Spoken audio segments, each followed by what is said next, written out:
capitalist mode of production includes both the market economy as a dominant system of exchange of goods and services and class relations. We touched on the market economy earlier, so I'll focus on class relations here. In the capitalist mode of production, class relations are shaped by two key factors. First, who owns the means of production, the skills and knowledge, tools and machinery, and land. Second, class relations are shaped by how wealth is accumulated. Individuals and groups who have wealth are able to increase their wealth by reinvesting it in new economic ventures. They can then pass it on to their offspring through inheritance.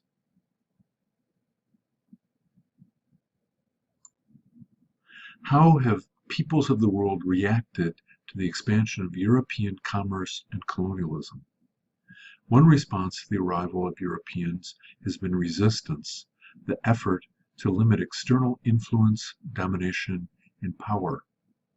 Let's look briefly at the case of Japan, which was reached by the Portuguese in 1542.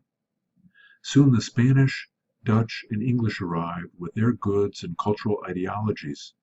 This opened a period of trade which brought European guns, maritime technology, and Catholic missionaries to Japan. The introduction of guns changed internal dynamics and political conflict in Japan. In the early 1600s, growing suspicions of European motives, particularly over the colonial and religious goals of the Spanish and Portuguese, but also internal Japanese politics, led to increasing restrictions on foreigners. In the 1630s, the Japanese implemented sakoku, a closed-door or locked country policy that excluded almost all foreigners except for tightly controlled commerce with Dutch, Koreans, and Chinese merchants. This policy lasted for over 200 years, allowing Japan to resist unwanted external influence and colonialism. Finally, in the 1850s, the United States, using gunboat diplomacy, forced Japan to reopen its ports to international trade. In addition to requiring religious freedom in Japan, the treaty ensured low tariffs on imports and exports subject to international control, which favored foreign merchants. It also guaranteed extraterritoriality.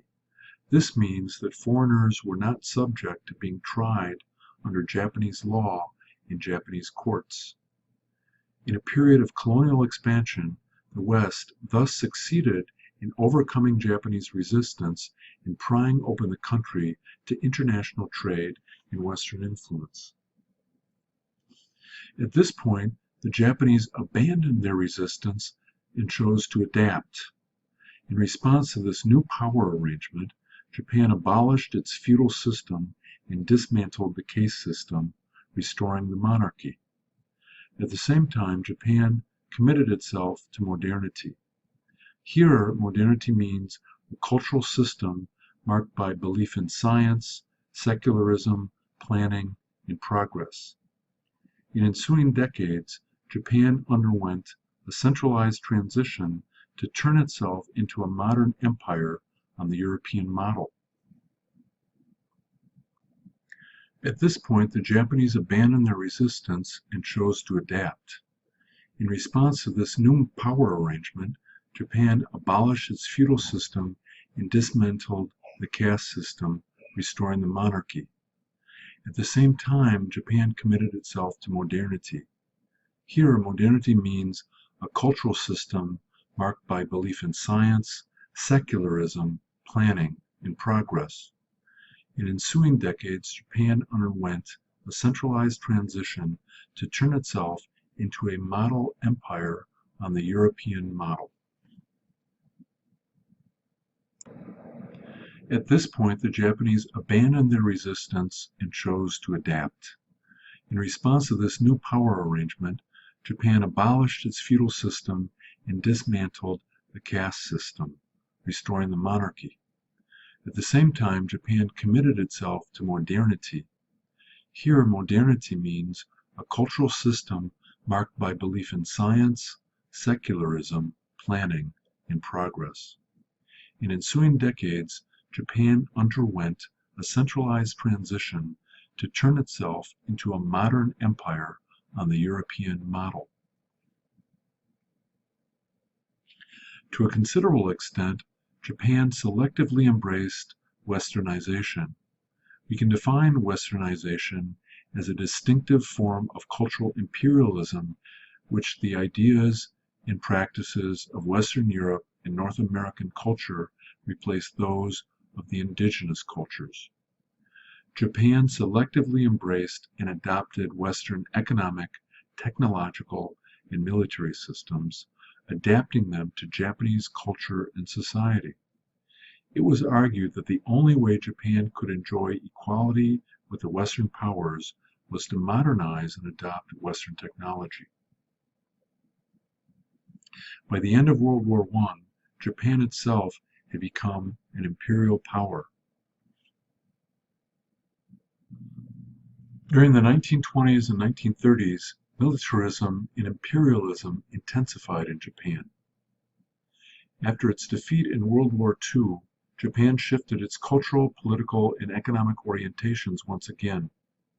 Japan was utterly devastated by the war, and the Japanese were demoralized and disillusioned with militarism. During the U.S. occupation that followed the war, the Japanese reformed their government and constitution, strengthening individual rights even beyond the U.S. Constitution, adopting equal rights for women as well as labor rights. But Japan adapted these westernizing influences to suit its own needs, strengthening the reforms that were compatible with its culture and ignoring the rest. This led to the Japanese economic miracle. In the 40 years following the war, Japan became the world's second largest economy. In other words, Japan successfully moved to the core of the world economy. Let's turn to Wallerstein's world economy for a moment. As Wallerstein puts it, a world economy encompasses within its bounds empires, city-states, and the emerging nation-states. It is a world economy not because it encompasses the whole world, but because it is larger than any juridically defined political unit. It is a world economy because the basic linkage between the parts of the system is economic.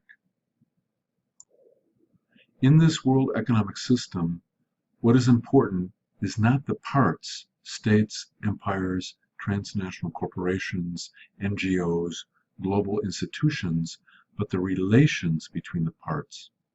In other words, how do resources, money, and power circulate unequally between the periphery, the semi-periphery, and the core? Wallerstein's world economic system provides a simple but powerful model of how the world economy operates, but like all simplifications, it also has its limitations. I've already noted above that contemporary globalization has blurred boundaries somewhat between core, semi-periphery, and periphery in recent decades. We can also identify a number of additional limits. First, Wallerstein's theory takes nation-states for granted, seeing them as a byproduct of the world capitalist system. As we'll see below, modern nation-states are surely related to global and national capitalism, but they are not a mere product of the world system. Second, world systems theory treats the core, semi-periphery, and periphery as stable elements. It is important to realize that the world is in a continual state of flux. In the past, the semi-periphery included the socialist bloc countries dominated by the former Soviet Union and to a lesser extent, China. Obviously, the world economy has changed to a considerable degree since the fall of the Soviet Empire and the rise of China as a major economic force. Third, all movements take place within a single structural system composed of core, semi-periphery, and periphery. This approach neglects many other kinds of movements in the world, such as internal migration and commerce in Africa and Latin America, as well as global movements of information and finance, regardless of physical location. Fourth, by focusing almost exclusively on economics, world systems theory downplays culture and to some extent even people. Yes, current global tensions are surely fueled by economic inequality, but what about the role of religion, religious leaders, and young religious ideologues? In short, world systems theory emphasizes structures at the expense of agency. In the next presentation, we'll turn briefly to the intersection of globalization and culture.